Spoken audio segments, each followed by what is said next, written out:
अस्सलाम वालेकुम। कुरान और हदीस की अनमोल बातों में आप सबको खुशामदीद।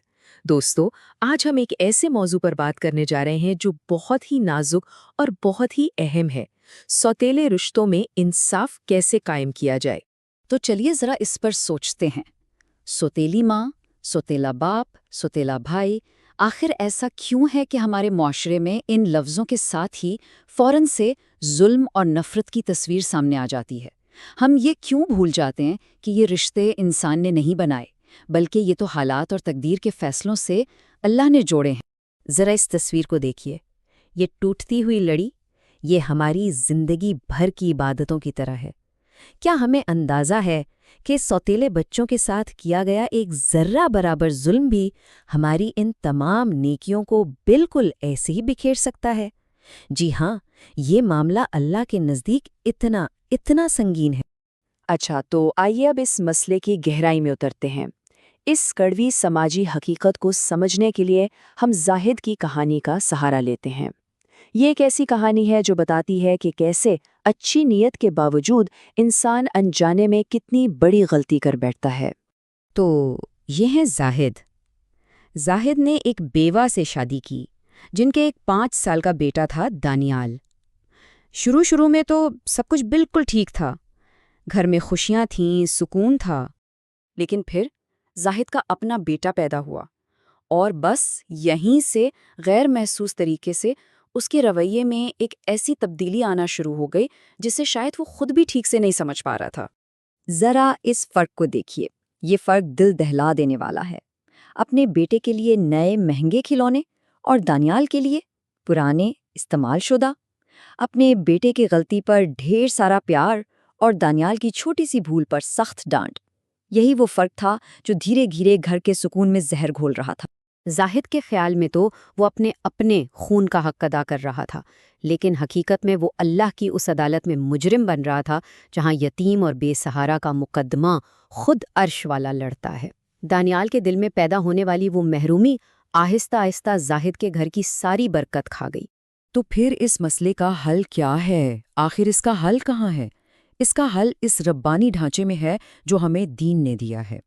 आइए इंसाफ के इन 4 सतूनों को देखते हैं जिन पर ये रिश्ते मजबूती से खड़े हो सकते हैं।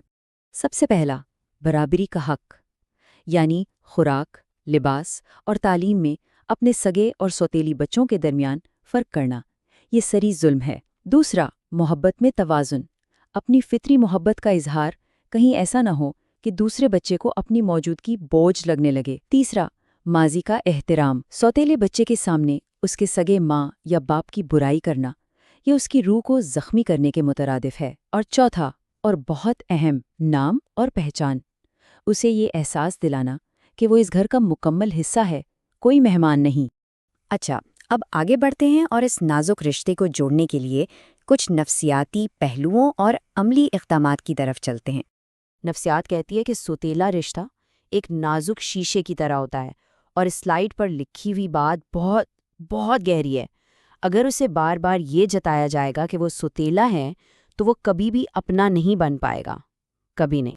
यहाँ एक बहुत अहम नुक्ता ये है कि एक बच्चा जिसने पहले ही एक सदमा झेला हो, जैसे वालिदैन की अलैदगी या मौत, उसे सिर्फ मोहब्बत से ज़्यादा तहफ़्फ़ुज़ की यानी सिक्योरिटी की ज़रूरत होती है। जब उसे वो तहफ़्फ़ुज़ मिल जाता है ना, तो वो रिश्ता खून के रिश्ते से भी ज़्यादा मजबूत हो जाता है। तो अमली तौर पर क्या क्या किया जा सकता है? नंबर 1, मवाज़ने से बचें। कभी ये ना कहें कि मेरा बच्चा ऐसा है और तुम ऐसे हो। नंबर 2, तन्हाई में वक्त दें। सौतेले बच्चे के साथ अकेले वक्त गुजारें ताकि वो भरोसा कर सके। नंबर 3, फैसलों में शामिल करें। और सबसे अहम, सब्र का दामन न छोड़ें। मुसलसल हुस्न अखलाक, यकीन करें, एक न एक दिन दिल ज़रूर जीत लेता है। आखिर में आइए इस मौजू के आला मकसद को समझते हैं। ये सिर्फ एक समाजी मसला नहीं है, बल्कि ये दिलों को जोड़ने का एक अजीम मौका है। हमेशा याद रखें, जैसा कि इस स्लाइड पर लिखा है, नबी करीम सल्लल्लाहु अलैहि वसल्लम ने फरमाया, मैं और यतीम की किफ़ालत करने वाला जन्नत में इस तरह होंगे, और आपने अपनी 2 उंगलियों को मिलाया। सौतेला बच्चा अक्सर इसी ज़ुमरे में आ जाता है। इससे बड़ा इनाम और क्या हो सकता है? चलिए एक लम्हे के लिए सोचते हैं। کیا ہمارے آس پاس کوئی ایسی مثال ہے جہاں سوتیلے رشتے سگے رشتوں سے بھی زیادہ خوبصورت ثابت ہوئے؟ اگر ایسا کوئی رشتہ دیکھا ہے تو اپنے تجربات کامنٹس میں ضرور شیئر کریں، ہو سکتا ہے اس سے دوسروں کو بھی امید ملے۔ اس پیغام کو عام کرنے کے لیے اسے آگے شیئر کریں تاکہ سوتیلے لفظ کے ساتھ جو نفرت جڑ گئی ہے اسے ختم کیا جا سکے۔ چلیے نفرت کی جگہ محبت اور سمجھداری کو فروغ دیں۔ ہماری اس کوشش میں ہمارا ساتھ دیں۔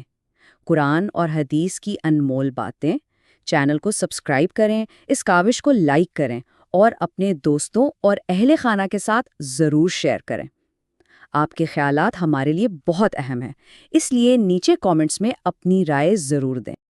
گھریلو رشتوں کی یہ بحث ادھوری ہے اگر ہم مشترکہ خاندانی نظام یا جوائنٹ فیملی سسٹم کی بات نہ کریں۔ وہاں اپنی حدود کیسے طے کریں کہ کسی کی حق تلفی نہ ہو؟ جی ہاں، ہمارے اگلے تجزیے کا موضوع یہی ہوگا۔ ہو سکتا ہے یہ رہنمائی آپ کے گھر کے سکون کی چابی ثابت ہو۔ اگلی بار تک کے لیے اللہ حافظ۔